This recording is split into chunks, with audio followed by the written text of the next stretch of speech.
गौतम अडानी दुनिया के सबसे अमीर शख्सों की लिस्ट में तीसरे स्थान पर हैं। वो साल 2022 में अन्य अरबपतियों की तुलना में सबसे ज्यादा कमाई करने वाले उद्योगपति बने हैं। इंडिया टुडे मैगजीन ने गौतम अडानी को news maker of the year 2022 चुना है। इस निजी चैनल को दिए इंटरव्यू में गौतम अडानी ने खुलकर अपनी बात रखी।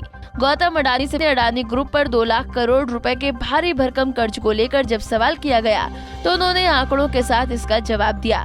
इंडिया टुडे ग्रुप के एडिटोरियल के पब्लिशिंग डायरेक्टर राज चेंगप्पा ने एशिया के सबसे रईस व्यक्ति से सवाल किया कि आपके समीक्षकों की एक चिंता है कि अडानी ग्रुप बहुत कर्ज में है, करीब 2 लाख करोड़ का कर्ज है। आखिर आप ये भरोसा कैसे दिलाएंगे कि आप इसे चुका सकते हैं?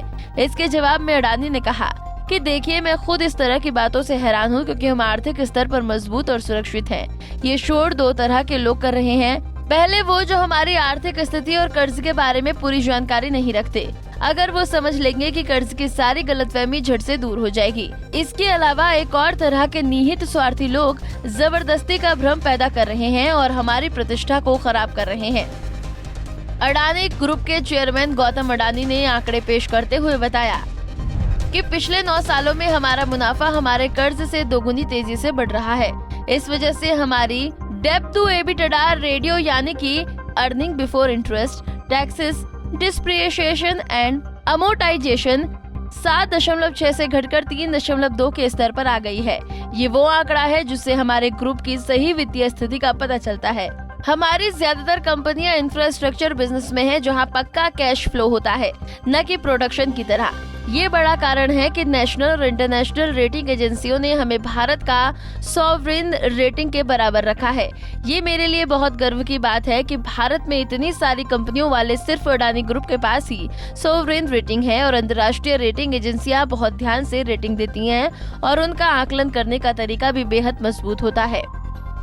गौतम अडानी से राज चेंगप्पा का अगला सवाल भी कर्ज को लेकर ही था, जब उन्होंने गौतम अडानी से पूछा कि ये चिंता है कि कई प्राइवेट और पब्लिक सेक्टर के बैंकों ने आपको भारी कर्ज दिया है। इस सवाल के जवाब में गौतम अडानी ने कहा कि लोग बिना पुष्टि के ही चिंता जताते हैं।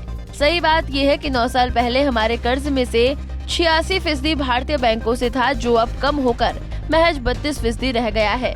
हमारे कर्ज का करीब 50% अब अंतर्राष्ट्रीय ब्रांड से है। आप समझ सकते हैं कि अंतर्राष्ट्रीय निवेशक पूरी जांच पड़ताल के बाद ही कहीं इन्वेस्ट करता है। गौतम अडानी को पीएम मोदी द्वारा ज्यादा फायदा पहुंचाने की बातें अक्सर घूमती रहती हैं। इस पर गौतम अडानी ने जवाब दिया कि पीएम मोदी और मैं दोनों लोग गुजरात से आते हैं, इसी वजह से मैं इस तरह के व्यापारिक आरोपों के लिहाज से एक आसान शिकार बन जाता हूं। लेकिन मैं उद्यमी के रूप में जब अपनी यात्रा को देखता हूं तो मैं इसे 4 चरणों में विभाजित कर सकता हूं। कई लोग इस बात से हैरान हो सकते हैं कि मेरा सफर उस दौर से शुरू हुआ था जब राजीव गांधी प्रधानमंत्री हुआ करते थे। तब उन्होंने आयात निर्यात नीति का उदारीकरण किया तो कई चीजों को ओपन जर्नल लाइसेंस लिस्ट में आया गया। इसमें मुझे मेरा एक्सपोर्ट हाउस शुरू करने में मदद की। राजीव गांधी के बिना एक उद्यमी के रूप में मेरी यात्रा शुरू नहीं होती। इसके बाद मुझे दूसरा उछाल 1991 में मिला, जब पीएम नरसिंह राव जी और वित्त मंत्री मनमोहन सिंह की जोड़ी ने बड़े आर्थिक बदलाव किए। दूसरे तमाम उद्यमियों की तरह मुझे भी उन सुधारों का फायदा मिला। इस बारे में ज्यादा बोलने की जरूरत नहीं है क्योंकि इसके बारे में बहुत कुछ कहा और लिखा जा चुका है। मेरे लिए तीसरा टर्निंग पॉइंट 1995 में आया, जब केशुभाई पटेल गुजरात के मुख्यमंत्री बने। तब तक गुजरात का सारा औद्योगिक विकास नेशनल हाईवे 8 के आसपास हुआ था, जो मुंबई से दिल्ली जाता था। इसमें विकास वापी, भरूच, अंकलेश्वर, सिलवासा, वडोदरा, सूरत और अहमदाबाद में हुआ था। वो एक विजनरी थे और तटवर्ती क्षेत्रों का विकास करने को लेकर समर्पित थे। इस वजह से मैं मुद्रा तक पहुंचा और हम वहां अपना पहला बंदरगाह बना सके। चौथा टर्निंग पॉइंट 2001 में आया, जब गुजरात में मुख्यमंत्री नरेंद्र मोदी के कार्यकाल में विकास का बड़ा दौर शुरू हुआ। उनकी नीतियों ने न सिर्फ गुजरात की आर्थिक सूरत बदली, बल्कि सामाजिक बदलाव भी किया। इसके साथ ही उनके दौर में विकास से अछूते रह गए क्षेत्रों तक विकास पहुंचा। उससे उद्योगों और रोजगार में अभूतपूर्व उछाल हुआ।